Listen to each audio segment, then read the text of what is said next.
Alright, so you've gotten Fudge to review the Beatles, the Blue Album 1967 and 1970. So compilation album of singles and stuff during that period.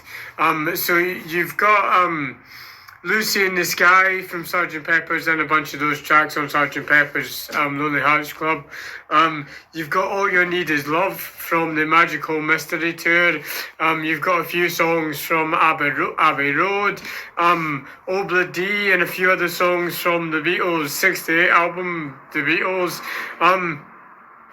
So yeah, a compilation of most of that stuff, but quite a lot of like singles that were just released as singles and not on any of the albums on this. So you've got a massive compilation of stuff. Basic band structure, I guess. You've got John Lennon singing very nicely.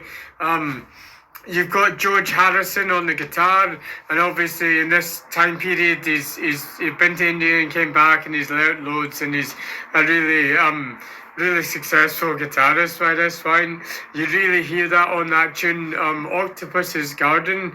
But I think that. But then he's got loads. He's doing plenty of guitar work. It's really cool. I really like the slide guitar. I don't know if it was specifically him, but I really like the slide guitar. In tunes like the Ballad of John and Yoko, giving you a really cool beach kind of vibe, like you're chilling out. That's fun. Paul McCartney is on the bass and sometimes singing as well, but on the bass, he's got absolutely loads of examples of his bass being just impressive bass work, like especially when you find out that he didn't get taught, he taught it all himself, he learned it all himself. So you really hear that in Obla D. And of course, you've got Ringo Starr at the back on the drums, which is always interesting, left-handed drummer, so it's kind of awkward. But he's still a drummer. It's just interesting. Some of his fills really sound funny. I mean, they're good fills. It's just funny that he's leading with his left hand, and it may or may not quite be perfect or whatever. You really hear that in tunes like Get Back and Here Comes the Sun. Apart from that, the good productions, you hear some bits where it's got a wee bit keyboard, piano, that might be one of them playing it. But then the horns are getting played on a few tracks as well. I guess I really like old Brown Shoes, because that's kind of really got a honky-tonk kind of vibe about it, some really honky-tonk style piano. Ringo Starr's doing some shuffles, and so he does shuffles in that tune,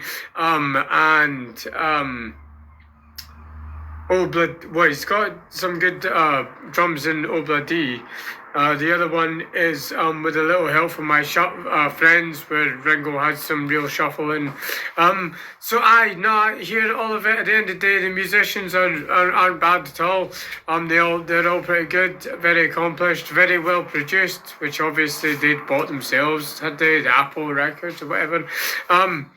It's very good. It's fine. It's far too nice, in my opinion. It's all so unbelievably nice. That's, I guess, the best way to say it. Overall, I'd say that the Beatles generally are major overrated. I guess, don't get me wrong. Don't understand me well. I'm still saying they're alright. But I think they're major overrated. I think Beatles fans do that so much, and they really do your head in. Like, unless it would seem that unless you say the Beatles are the best thing in the world, you piss them off. Which obviously, the Beatles are just a band. And yeah, they're alright. So, the compilation like this kind of works if you're not a massive Beatles fan, gives you something to listen to. It's alright. So, well, Judy, I hope you're having great fun in the sky with diamonds. And until next time, take it easy.